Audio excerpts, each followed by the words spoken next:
La SS no comprendió cómo 7.000 judíos escapaban por un pueblo en las montañas. André y Magda Trocmé, la redada imposible. Agosto 15, 1942, 6 Telefec AM. Le Chambon-sur-Lignon, meseta de Vivarais-Lignon, Francia ocupada. El Hauptsturmführer Julius Schmeling detuvo su Mercedes negro en la plaza del pueblo, rodeado de 6 camiones militares llenos de soldados SS. Había recibido órdenes directas de Lyon. Este pueblo remoto en las montañas estaba escondiendo judíos a escala imposible. Los informes de inteligencia sugerían docenas, tal vez cientos de refugiados distribuidos por la región. Schmeling, veterano de operaciones de limpieza en Polonia, estudió el pueblo con desprecio profesional. Le Chambon era patéticamente pequeño. Apenas 3.000 habitantes.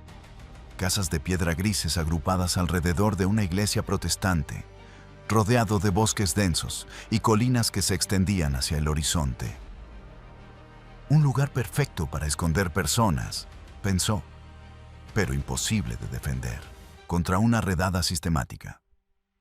Registren cada casa, ordenó en alemán. Cada granja, cada granero, cada sótano. Los judíos están aquí. Los encontraremos a todos. Lo que Schmeling no sabía, lo que ningún oficial nazi comprendería durante los siguientes 3 años de ocupación, era que Le Chambon-sur-Lignon no estaba escondiendo docenas de judíos, estaba escondiendo miles. Y no lo hacía ocasionalmente o en secreto desesperado, sino abierta, sistemática, descaradamente. Bajo la dirección de un pastor protestante pacifista de 41 años, llamado André Trocmé, y su esposa italiana Magda, quienes habían transformado un pueblo olvidado de montaña en la operación de rescate más audaz de la Francia ocupada. Para agosto de 1942, Le Chambon ya había salvado más de 2.000 judíos. Para el fin de la guerra, ese número alcanzaría 7.000, un número tan imposible que historiadores tardaron décadas en creerlo, verificarlo, documentarlo. 7.000 vidas salvadas por un pueblo de 3.000 habitantes, donde cada familia escondía refugiados, cada granja era estación segura, cada pastor era cómplice, cada niño guardaba secretos que adultos no podían soportar. Durante las próximas 6 horas, la SS registraría Le Chambon con furia metódica, golpearía puertas, interrogaría residentes, buscaría evidencia de la red masiva que sabían existía. Encontrarían exactamente nada. Ni un solo judío sería capturado esa mañana, a pesar de que había literalmente cientos escondidos en radio de 2 kilómetros. Porque Le Chambon no operaba con el miedo y la clandestinidad que los nazis esperaban. Operaba con algo más desconcertante para la mentalidad totalitaria. Solidaridad comunal absoluta, basada en convicción religiosa tan profunda que convertía la resistencia no en acto heroico excepcional, sino en obligación moral cotidiana, tan natural como respirar. Esta es la historia de cómo un pastor pacifista y su pragmática esposa organizaron un pueblo entero en conspiración contra el genocidio. Cómo montañas remotas derrotaron la burocracia nazi de muerte y cómo la desobediencia civil tranquila resultó más efectiva que la resistencia armada para frustrar el Holocausto en Francia. El pastor y la pragmática André Trocmé llegó a Le Chambon-sur-Lignon en 1934 con su esposa Magda y sus 4 hijos, aceptando el puesto de pastor en la iglesia protestante reformada del pueblo. No era asignación prestigiosa, Le Chambon era remoto, pobre, olvidado por las autoridades tanto eclesiásticas como civiles. Pero para André, comprometido con pacifismo radical y teología de acción social, era perfecto. André había nacido en 1901 en Saint-Quentin, Francia, hijo de padre francés y madre alemana. Una combinación que durante la Primera Guerra Mundial lo marcó como sospechoso en ambos lados. La guerra destruyó su juventud, mató a amigos, radicalizó su rechazo a la violencia. Para los años 30, era pacifista absoluto, influenciado por Gandhi, Tolstoy y su propia lectura del Sermón del Monte que interpretaba literalmente: amar enemigos no era sugerencia poética, sino mandato divino. Magda Trocmé, nacida Magda Grigli en Florencia en 1901, era su complemento perfecto. Donde André era idealista y teórico, Magda era práctica y directa. Donde André predicaba principios abstractos, Magda organizaba soluciones concretas. Su infancia en Italia bajo pobreza le había enseñado que la supervivencia requería ingenio, no solo fe. Cuando llegaron a Les Chambon, encontraron comunidad peculiar. El pueblo era predominantemente protestante hugonote, descendientes de grupos que habían sobrevivido siglos de persecución católica en Francia. Esta memoria histórica de ser minoría perseguida había creado cultura profundamente escéptica de autoridad estatal y profundamente solidaria con otros perseguidos. Los hugonotes recordaban cuevas donde sus ancestros se escondían durante misas clandestinas, recordaban redadas, ejecuciones, resistencia obstinada. No era historia abstracta, sino memoria viva transmitida generación tras generación. André comenzó inmediatamente a predicar lo que llamaba el Evangelio vivido, no solo creído sino actuado. Organizó escuela secundaria, Collège Sevenol, diseñada para enseñar no solo academia, sino responsabilidad moral activa. Estableció grupos de estudio sobre resistencia no violenta, pacifismo, desobediencia civil. En sus sermones semanales, rechazaba explícitamente la noción de que la religión era asunto privado separado de política. La fe sin obras está muerta. Citaba constantemente de Santiago 2:26. No podemos ser cristianos solo los domingos. En 1940, cuando Francia cayó ante Alemania, Le Chambon estaba en zona no ocupada controlada por el gobierno colaboracionista de Vichy. Técnicamente, no había tropas alemanas, pero las leyes antijudías de Vichy eran igualmente brutales, diseñadas por franceses para complacer a amos alemanes. En octubre de 1940, el Estatuto de Judíos de Vichy definió quién era judío, prohibió judíos de posiciones públicas, confiscó propiedades. En 1941, Vichy comenzó arrestos masivos, deportaciones hacia campos de internamiento franceses que servían como antesala a campos de muerte alemanes. El 23 de junio de 1940, 3 días después del armisticio, André predicó su primer sermón de resistencia. No llamó a violencia ni sabotaje, llamó a algo más subversivo: desobediencia moral. El deber del cristiano es usar las armas del espíritu para resistir la violencia ejercida sobre su conciencia, declaró desde el púlpito. Resistiremos cuando nuestros adversarios exijan de nosotros sumisión contraria a las órdenes del Evangelio. Amaremos, perdonaremos, haremos bien, pero no recibiremos sus órdenes. Era declaración extraordinaria en Francia de 1940, donde la mayoría de iglesias, católicas y protestantes, predicaban obediencia a Vichy como deber patriótico. André estaba anunciando públicamente, desde púlpito, que su congregación desobedecería leyes que consideraran inmorales. Magda, sentada en primera fila con sus hijos, entendió inmediatamente las implicaciones. Su esposo acababa de convertir a toda la congregación en cómplices de resistencia. Esa noche le dijo: «André, ¿sabes que esto significa que tendremos que esconder personas?» Él respondió: «Sí, lo sé». Era conversación tan tranquila como decidir qué plantar en jardín. La resistencia ya era inevitable.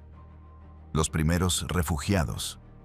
El primer refugiado llegó en invierno de 1940, antes que comenzaran las deportaciones masivas. Una mujer judía de Alemania, huyendo persecución nazi, había caminado a través de Europa ocupada buscando seguridad.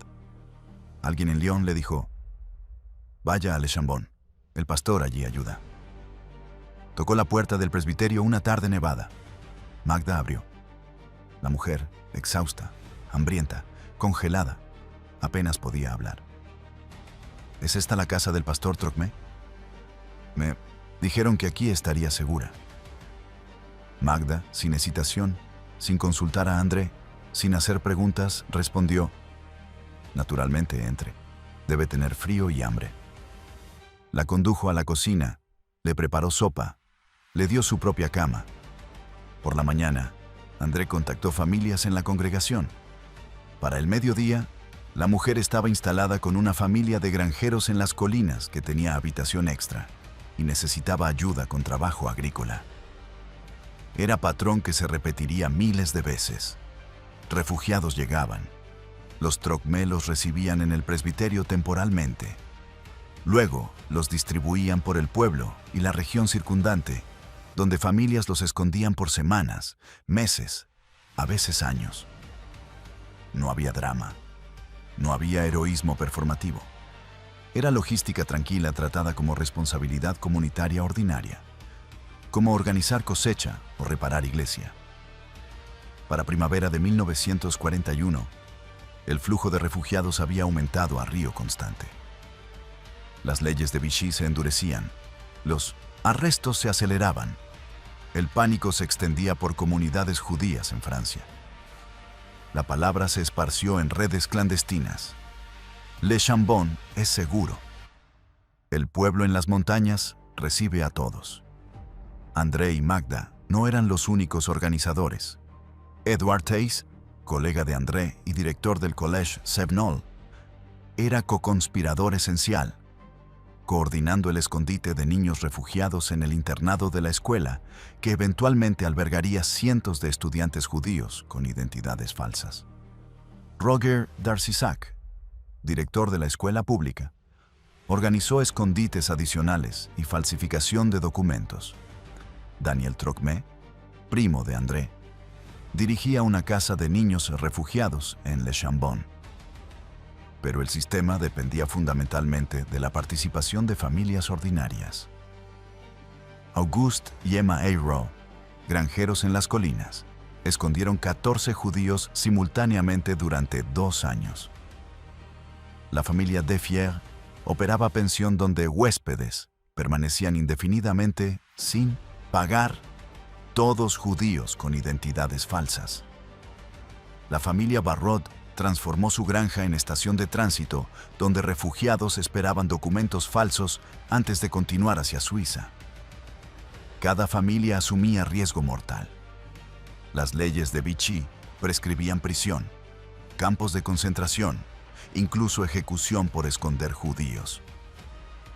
Pero en Le Chambon, el riesgo era distribuido tan ampliamente que se volvía casi invisible. La responsabilidad era compartida tan universalmente que ninguna familia se sentía excepcionalmente vulnerable. Era conspiración masiva donde la escala misma proporcionaba protección, porque arrestar a todo el pueblo era logísticamente imposible, incluso para los nazis. La infraestructura de salvación. La infraestructura de resistencia incluía elementos críticos que André y Magda coordinaban desde el presbiterio. Falsificadores locales producían documentos de identidad, cartillas de racionamiento, certificados de bautismo que transformaban a Rosenberg en Rousseau, a Goldstein en Girard.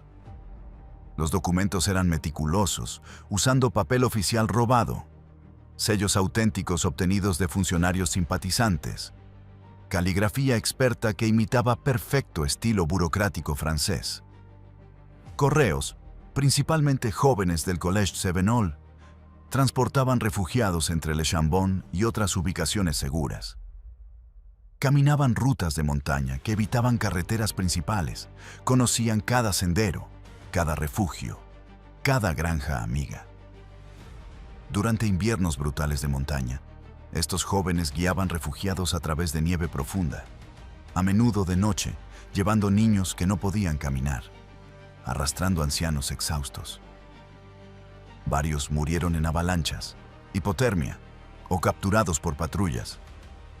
Sus nombres están grabados en memorial en Le Chambon, pero sus historias individuales se perdieron porque la resistencia no mantenía registros que pudieran comprometer a otros. El financiamiento venía de múltiples fuentes. Organizaciones cuáqueras y judías internacionales canalizaban dinero secretamente. Familias protestantes ricas en ciudades francesas donaban. La iglesia local contribuía. Pero fundamentalmente, la operación funcionaba con poco dinero, porque familias albergaban refugiados sin compensación, compartiendo su propia comida racionada, sus propias camas, sus propios recursos en acto de solidaridad que contradecía toda lógica económica. Magda desarrolló sistema de señales para advertir sobre peligro. Cuando veía policía o agentes sospechosos acercándose al pueblo, tocaba campana específica en el presbiterio. El sonido alertaba instantáneamente a todas las familias que refugiados debían esconderse inmediatamente. Niños judíos en el Collège Sevenol tenían instrucciones permanentes. Al oír la campana, dispersarse a los bosques circundantes, no regresar hasta que campana diferente sonara todo claro. El sistema era probado regularmente. Policías de Vichy visitaban Le Chambon periódicamente, investigando rumores de judíos escondidos. Cada visita activaba protocolo de emergencia. Campana sonaba. Refugiados desaparecían a bosques, graneros, cuevas, casas distribuidas por kilómetros. Para cuando la policía comenzaba búsqueda, el pueblo parecía contener solo residentes legítimos realizando actividades ordinarias. Los interrogatorios producían silencio unánime. Cada residente negaba conocimiento de judíos escondidos, expresaba confusión sobre acusaciones, sugería que rumores eran malentendidos. La policía podría arrestar a 1 o 2 sospechosos, pero desarmar conspiración que involucraba literalmente cientos de cómplices era imposible. Hubieran necesitado arrestar el pueblo entero, reemplazar toda la población, ocupar cada granja con tropas. Los recursos no existían para tal operación.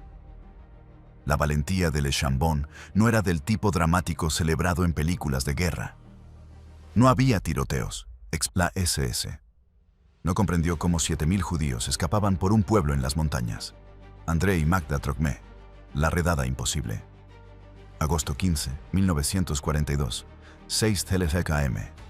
Le Chambon-sur-Lignon, meseta de Vivarais-Lignon, Francia ocupada.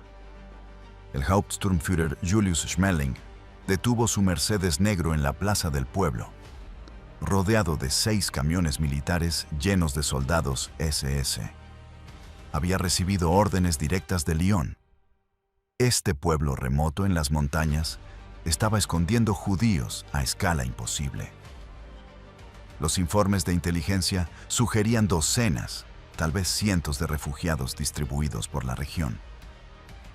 Schmeling, veterano de operaciones de limpieza en Polonia, estudió el pueblo con desprecio profesional. Le Chambon era patéticamente pequeño, apenas 3.000 habitantes. Casas de piedra grises agrupadas alrededor de una iglesia protestante, rodeado de bosques densos y colinas que se extendían hacia el horizonte. Un lugar perfecto para esconder personas, pensó, pero imposible de defender contra una redada sistemática. Registren cada casa, ordenó en alemán. Cada granja, cada granero, cada sótano. Los judíos están aquí. Los encontraremos a todos. Lo que Schmeling no sabía, lo que ningún oficial nazi comprendería durante los siguientes 3 años de ocupación, era que Le Chambon-sur-Lignon no estaba escondiendo docenas de judíos, estaba escondiendo miles. Y no lo hacía ocasionalmente o en secreto desesperado, sino abierta, sistemática, descaradamente. Bajo la dirección de un pastor protestante pacifista de 41 años llamado André Trocmé y su esposa italiana Magda, quienes habían transformado un pueblo olvidado de montaña en la operación de rescate más audaz de la Francia ocupada. Para agosto de 1942, Le Chambon ya había salvado más de 2.000 judíos. Para el fin de la guerra, ese número alcanzaría 7.000, un número tan imposible que historiadores tardaron décadas en creerlo, verificarlo, documentarlo. 7.000 vidas salvadas por un pueblo de 3.000 habitantes, donde cada familia escondía refugiados, cada granja era estación segura, cada pastor era cómplice, cada niño guardaba secretos que adultos no podían soportar. Durante las próximas 6 horas, la SS registraría Le Chambon con furia metódica, golpearía puertas, interrogaría residentes, buscaría evidencia de la red masiva que sabían existía. Encontrarían exactamente nada. Ni un solo judío sería capturado esa mañana, a pesar de que había literalmente cientos escondidos en radio de 2 kilómetros. Porque Le Chambon no operaba con el miedo y la clandestinidad que los nazis esperaban. Operaba con algo más desconcertante para la mentalidad totalitaria. Solidaridad comunal absoluta, basada en convicción religiosa tan profunda que convertía la resistencia no en acto heroico excepcional, sino en obligación moral cotidiana, tan natural como respirar. Esta es la historia de cómo un pastor pacifista y su pragmática esposa organizaron un pueblo entero en conspiración contra el genocidio. Cómo montañas remotas derrotaron la burocracia nazi de muerte y cómo la desobediencia civil tranquila resultó más efectiva que la resistencia armada para frustrar el Holocausto en Francia. El pastor y la pragmática André Trocmé llegó a Le Chambon-sur-Lignon en 1934 con su esposa Magda y sus 4 hijos, aceptando el puesto de pastor en la iglesia protestante reformada del pueblo. No era asignación prestigiosa, Le Chambon era remoto, pobre, olvidado por las autoridades tanto eclesiásticas como civiles. Pero para André, comprometido con pacifismo radical y teología de acción social, era perfecto. André había nacido en 1901 en Saint-Quentin, Francia, hijo de padre francés y madre alemana. Una combinación que durante la Primera Guerra Mundial lo marcó como sospechoso en ambos lados. La guerra destruyó su juventud, mató a amigos, radicalizó su rechazo a la violencia. Para los años 30, era pacifista absoluto, influenciado por Gandhi, Tolstoy y su propia lectura del Sermón del Monte que interpretaba literalmente: amar enemigos no era sugerencia poética, sino mandato divino. Magda Trocmé, nacida Magda Grilli en Florencia en 1901, era su complemento perfecto.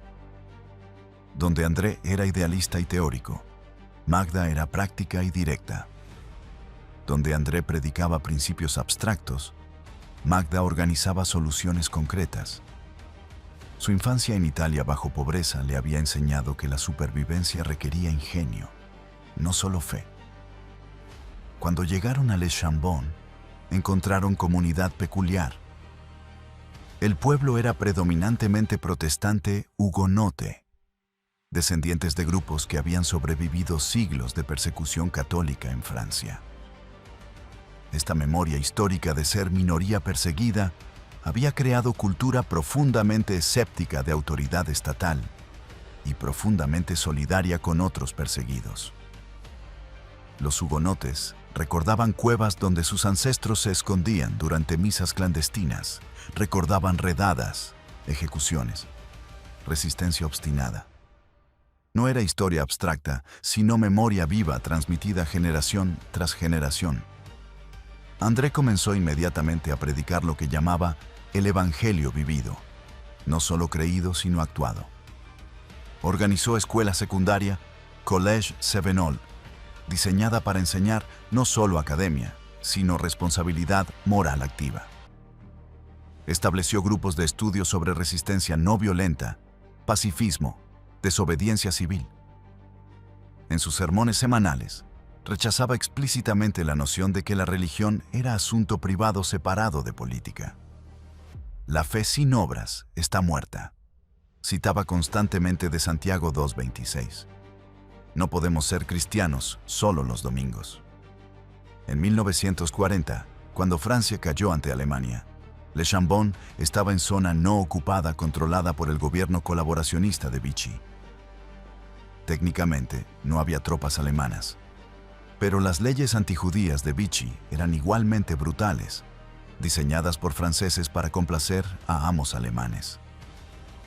En octubre de 1940, el Estatuto de Judíos de Vichy definió quién era judío, prohibió judíos de posiciones públicas, confiscó propiedades.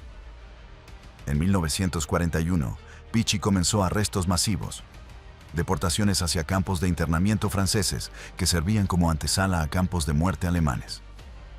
El 23 de junio de 1940, 3 días después del armisticio, André predicó su primer sermón de resistencia. No llamó a violencia ni sabotaje, llamó a algo más subversivo: desobediencia moral. El deber del cristiano es usar las armas del espíritu para resistir la violencia ejercida sobre su conciencia, declaró desde el púlpito. Resistiremos cuando nuestros adversarios exijan de nosotros sumisión contraria a las órdenes del Evangelio. Amaremos, perdonaremos, haremos bien, pero no recibiremos sus órdenes. Era declaración extraordinaria en Francia de 1940, donde la mayoría de iglesias, católicas y protestantes, predicaban obediencia a Vichy como deber patriótico. André estaba anunciando públicamente, desde púlpito, que su congregación desobedecería leyes que consideraran inmorales. Magda, sentada en primera fila con sus hijos, entendió inmediatamente las implicaciones. Su esposo acababa de convertir a toda la congregación en cómplices de resistencia. Esa noche le dijo: «André, ¿sabes que esto significa que tendremos que esconder personas?» Él respondió: «Sí, lo sé». Era conversación tan tranquila como decidir qué plantar en jardín. La resistencia ya era inevitable. Los primeros refugiados. El primer refugiado llegó en invierno de 1940, antes que comenzaran las deportaciones masivas. Una mujer judía de Alemania, huyendo persecución nazi, había caminado a través de Europa ocupada buscando seguridad. Alguien en Lyon le dijo: «Vaya a Le Chambon, el pastor allí ayuda». Tocó la puerta del presbiterio una tarde nevada. Magda abrió. La mujer, exhausta, hambrienta, congelada, apenas podía hablar. «¿Es esta la casa del pastor Trocmé? Me dijeron que aquí estaría segura». Magda, sin hesitación, sin consultar a André, sin hacer preguntas, respondió: «Naturalmente, entre. Debe tener frío y hambre».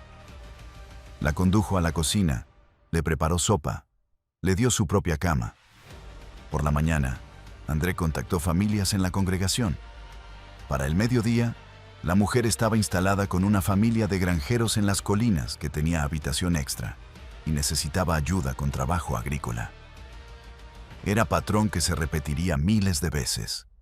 Refugiados llegaban. Los Trocmé los recibían en el presbiterio temporalmente. Luego los distribuían por el pueblo y la región circundante, donde familias los escondían por semanas, meses, a veces años. No había drama. No había heroísmo performativo. Era logística tranquila tratada como responsabilidad comunitaria ordinaria, como organizar cosecha o reparar iglesia. Para primavera de 1941, el flujo de refugiados había aumentado a río constante. Las leyes de Vichy se endurecían, los arrestos se aceleraban, el pánico se extendía por comunidades judías en Francia. La palabra se esparció en redes clandestinas. Le Chambon es seguro. El pueblo en las montañas recibe a todos. André y Magda no eran los únicos organizadores. Edouard Theis, colega de André y director del Collège Sevenol, era coconspirador esencial, coordinando el escondite de niños refugiados en el internado de la escuela, que eventualmente albergaría cientos de estudiantes judíos con identidades falsas. Roger Darcisac, director de la escuela pública, organizó escondites adicionales y falsificación de documentos. Daniel Trocmé, primo de André, dirigía una casa de niños refugiados en Le Chambon. Pero el sistema dependía fundamentalmente de la participación de familias ordinarias. Auguste y Emma Ayrault, granjeros en las colinas, escondieron 14 judíos simultáneamente durante 2 años. La familia Defier operaba pensión donde huéspedes permanecían indefinidamente sin pagar, todos judíos con identidades falsas. La familia Barrot transformó su granja en estación de tránsito donde refugiados esperaban documentos falsos antes de continuar hacia Suiza. Cada familia asumía riesgo mortal. Las leyes de Vichy prescribían prisión, campos de concentración, incluso ejecución por esconder judíos. Pero en Le Chambon, el riesgo era distribuido tan ampliamente que se volvía casi invisible. La responsabilidad era compartida tan universalmente que ninguna familia se sentía excepcionalmente vulnerable. Era conspiración masiva donde la escala misma proporcionaba protección, porque arrestar a todo el pueblo era logísticamente imposible, incluso para los nazis. La infraestructura de salvación. La infraestructura de resistencia incluía elementos críticos que André y Magda coordinaban desde el presbiterio. Falsificadores locales producían documentos de identidad, cartillas de racionamiento, certificados de bautismo que transformaban a Rosenberg en Rousseau, a Goldstein en Girard. Los documentos eran meticulosos, usando papel oficial robado, sellos auténticos obtenidos de funcionarios simpatizantes, caligrafía experta que imitaba perfecto estilo burocrático francés.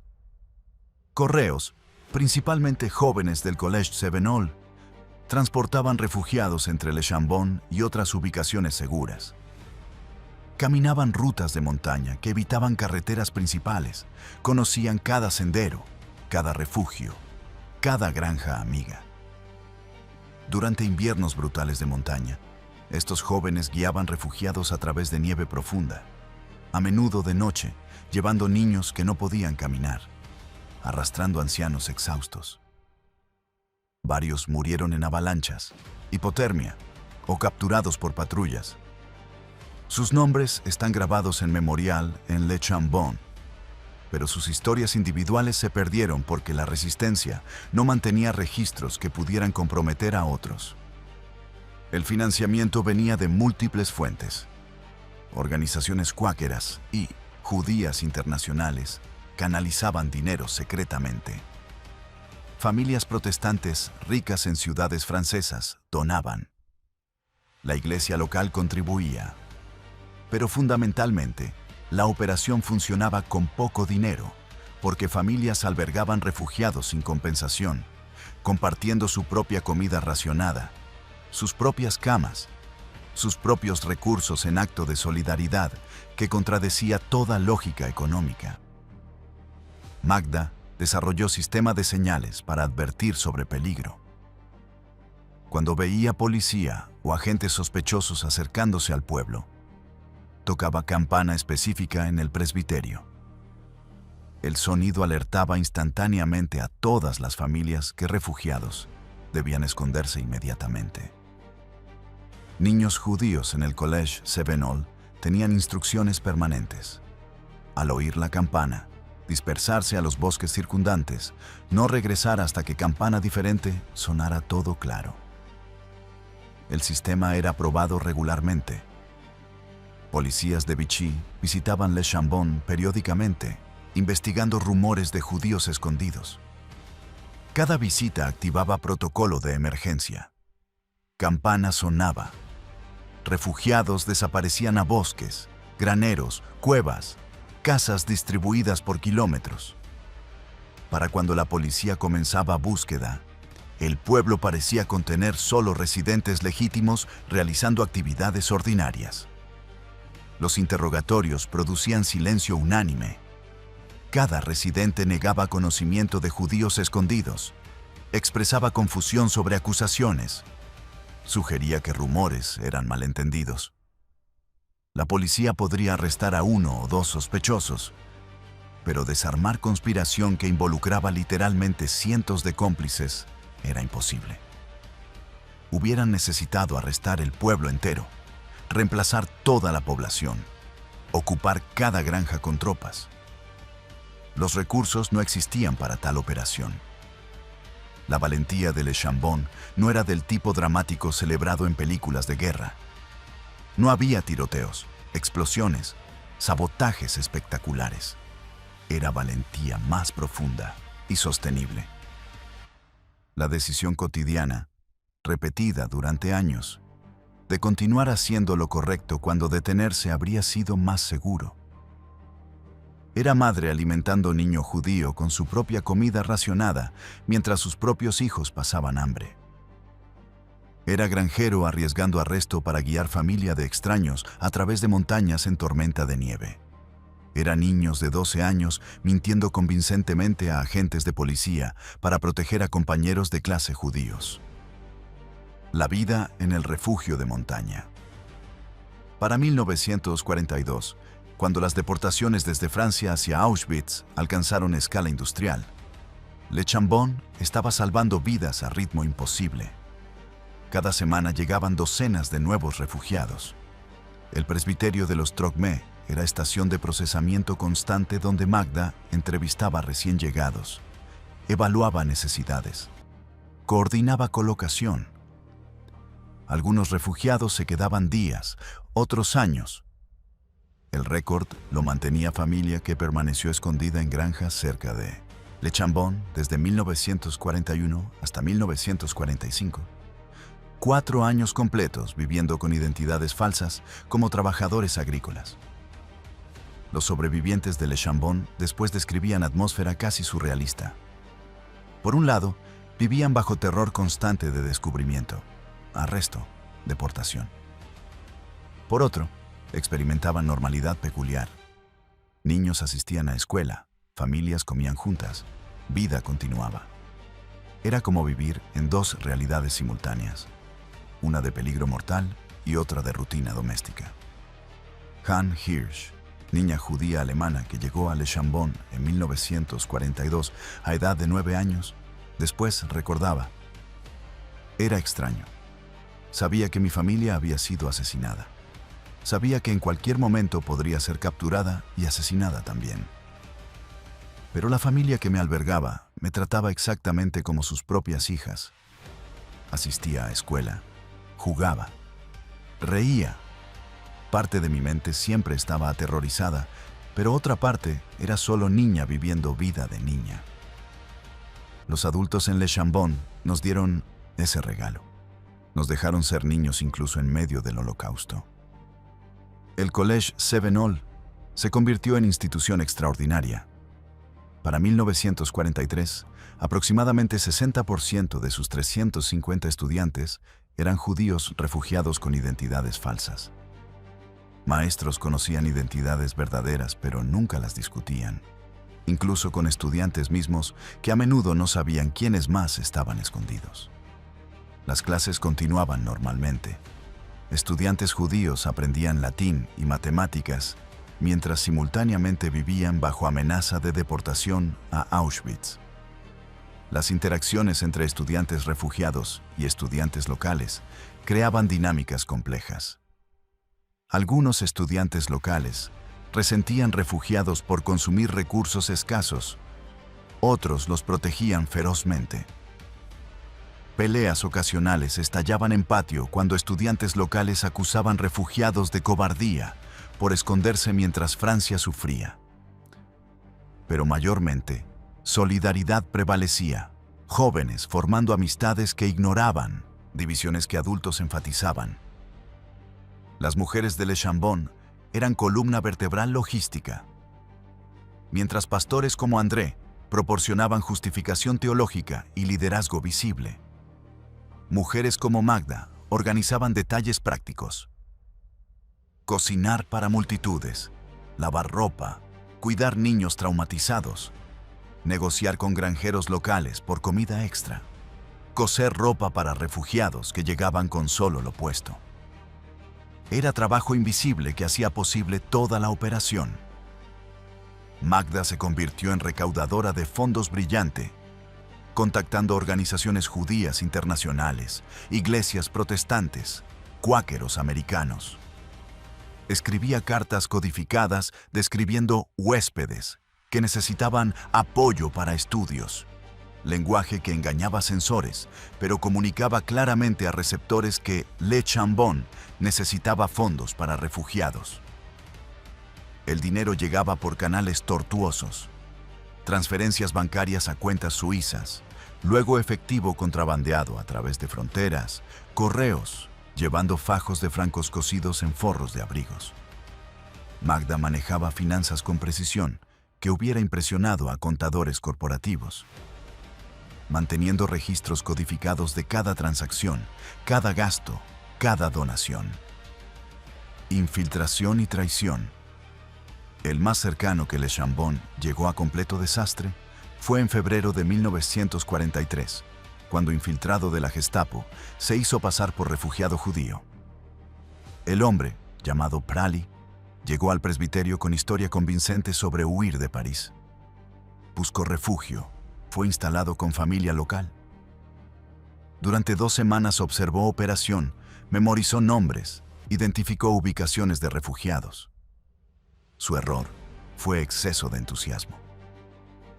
Hizo demasiadas preguntas. Mostró demasiada curiosidad sobre otros refugiados.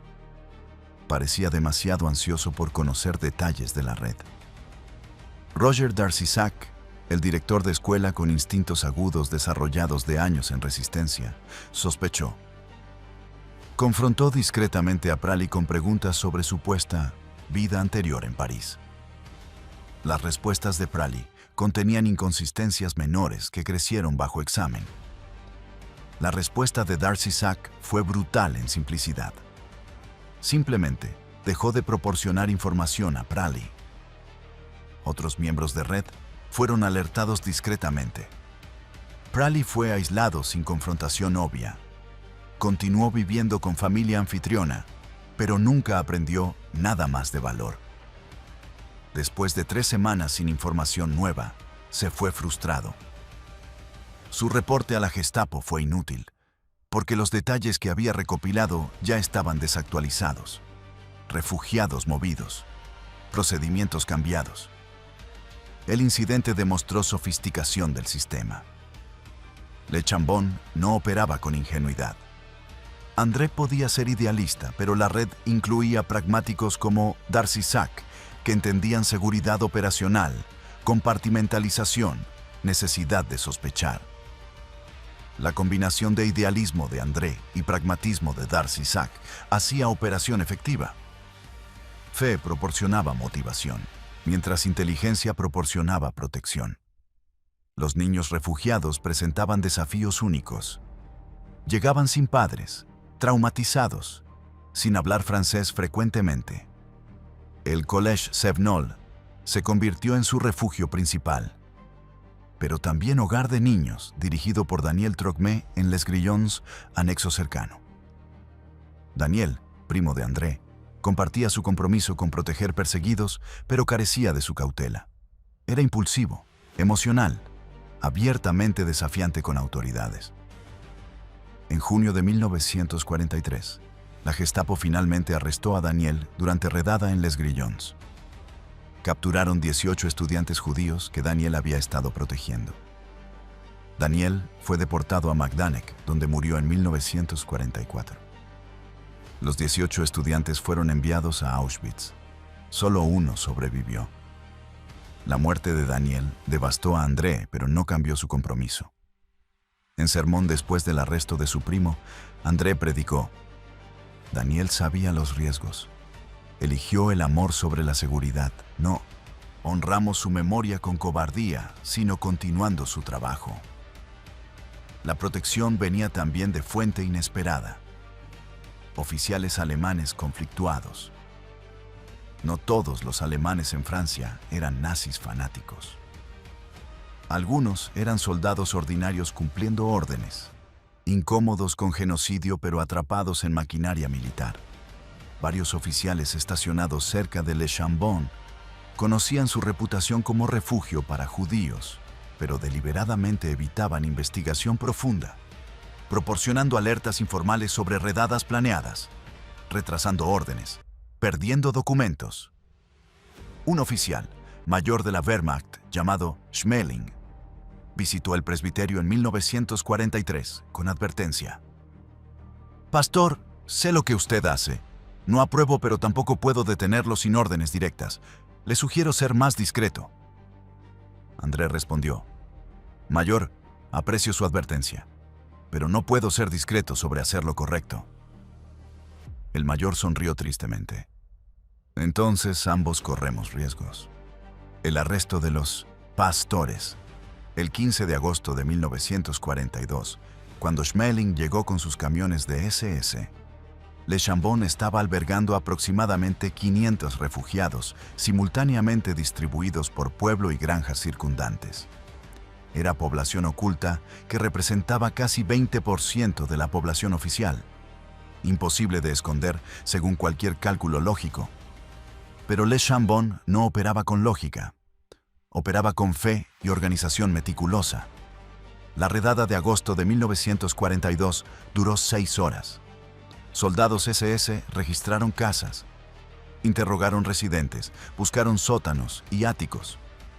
Schmeling personalmente interrogó a André en el presbiterio durante 2 horas, exigiendo información sobre judíos escondidos, amenazando con arresto, deportación, ejecución.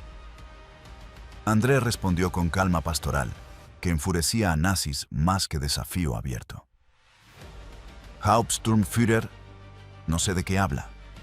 Somos pueblo cristiano que ayuda a quien necesita ayuda, pero no violamos leyes». Era respuesta idéntica que Corrie ten Boom daría en Holanda. Palabras técnicamente verdaderas según una ley, mientras violaban completamente otra. Schmeling exploró táctica diferente. «Pastor Trogme, entiendo que es hombre de principios. Admiro convicción religiosa, pero debe entender que los judíos son problema para Francia.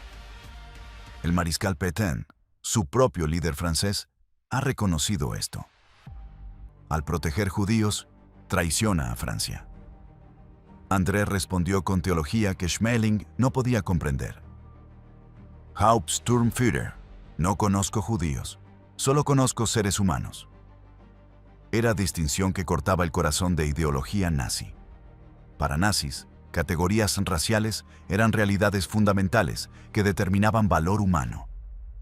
Para André, eran irrelevancias ante el mandato cristiano de amar al prójimo. No estaba rechazando la autoridad nazi por ser alemana. La estaba rechazando por ser inmoral según estándar más alto que cualquier ley humana. La redada capturó exactamente 0 judíos. Schmeling, frustrado y humillado, arrestó a André y Edouard Theiss por actividades subversivas. Los 2 pastores fueron llevados a campo de internamiento en Saint-Paul-d'Anjou, donde permanecieron 5 semanas antes de ser liberados sin cargos después de protestas internacionales orquestadas por organizaciones protestantes.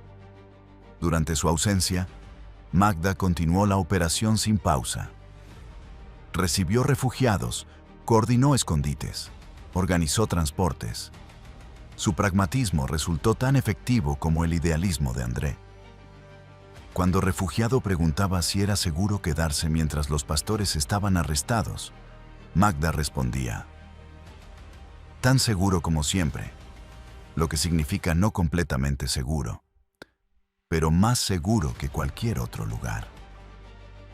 La liberación de André en octubre de 1942 no resultó de compasión nazi, sino de cálculo político. Las autoridades de Vichy habían recibido presión de iglesias protestantes internacionales, especialmente de Suiza y Estados Unidos. Francia de Vichy, desesperada por legitimidad internacional, no podía arriesgar conflicto con protestantes globales sobre 2 pastores oscuros en pueblo de montaña. Era extraña inversión de poder. André Trogme, sin ejército ni riqueza, ejercía influencia porque representaba comunidad moral internacional que incluso Vichy necesitaba apaciguar. A su regreso, André encontró operación expandida.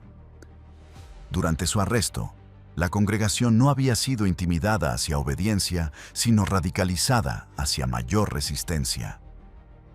El arresto de su pastor demostraba que autoridades reconocían Le Chambon como amenaza, lo que validaba su importancia. Si los nazis los temían, debían continuar. La ocupación alemana directa. La fase más peligrosa llegó después de noviembre de 1942, cuando Alemania ocupó toda Francia en respuesta a desembarcos aliados en África del Norte. Tropas alemanas reemplazaron policía de Vichy en Le Chambon, trayendo vigilancia más intensa. Pero paradójicamente, incluso ocupación alemana directa no quebró la resistencia del pueblo. La Gestapo estableció oficina regional en Le Puy-en-Velay, 40 kilómetros al oeste. Visitaban Le Chambon semanalmente, interrogaban residentes, amenazaban. Pero el sistema de alerta temprana continuaba funcionando. Observadores en carreteras alertaban cuando vehículos alemanes se acercaban. Campanas sonaban. Refugiados se dispersaban. Para cuando alemanes llegaban, el pueblo presentaba normalidad perfecta. Para 1943, Le Chambon era leyenda en circuitos de resistencia. Refugiados llegaban desde París, Lyon, Marsella, llevando direcciones garabateadas en papeles. Busque Pastor Trocmé en Le Chambon. Él ayudará. Algunos llegaban con contactos específicos. Otros simplemente aparecían en la plaza del pueblo preguntando dónde encontrar ayuda. Casi universalmente, la primera persona con quien hablaban los dirigía al presbiterio o directamente a familia que podía albergarlos. Corrie desarrolló protocolo de evaluación. Cuando llegaban refugiados nuevos, hacía preguntas aparentemente inocentes, diseñadas para detectar infiltrados nazis. ¿Dónde adoraba en Ámsterdam? Judíos reales conocían nombres de sinagogas específicas. ¿Qué comía en Shabbat? Detalles de tradiciones familiares eran imposibles de falsificar. ¿Tiene familia que podamos contactar? Infiltrados típicamente alegaban familias completamente destruidas, evitando verificación. Era imperfecto. El margen de error significaba que ocasionalmente rechazaba gente genuina o aceptaba infiltrados potenciales. Pero Corrie confiaba en instinto desarrollado después de ayudar a cientos. Algo en los ojos, la postura, el miedo genuino versus el miedo actuado. En 18 meses de operación, nunca aceptó un infiltrado nazi. Esta racha de perfección era parte habilidad, parte suerte, completamente milagrosa según su perspectiva. Las operaciones de rescate requerían dinero constante. Falsificar documentos costaba. Transportar refugiados costaba. Alimentar cientos de bocas extra costaba. Magda escribía cartas codificadas describiendo huéspedes que necesitaban apoyo para estudios. Lenguaje que engañaba sensores, pero comunicaba claramente a receptores que Le Chambon necesitaba fondos para refugiados. Los correos transportaban refugiados por rutas de montaña que evitaban carreteras principales. Durante inviernos brutales de montaña, estos jóvenes guiaban refugiados a través de nieve profunda, a menudo de noche, llevando niños que no podían caminar, arrastrando ancianos exhaustos. Varios murieron en avalanchas, hipotermia o capturados por patrullas. Sus nombres están grabados en memorial en Le Chambon, pero sus historias individuales se perdieron porque la resistencia no mantenía registros que pudieran comprometer a otros. Para 1944, cuando los aliados desembarcaron en Normandía, Le Chambon había salvado aproximadamente 5.000 judíos. La cifra era imposible según cualquier evaluación razonable. Un pueblo de 3.000 habitantes había escondido y protegido casi el doble de su propia población. distribuyendo refugiados a través de región que incluía docenas de aldeas y cientos de granjas. Liberación y legado.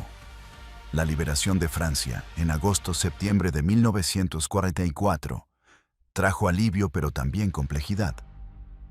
Los refugiados que habían pasado años escondidos emergieron a mundo transformado.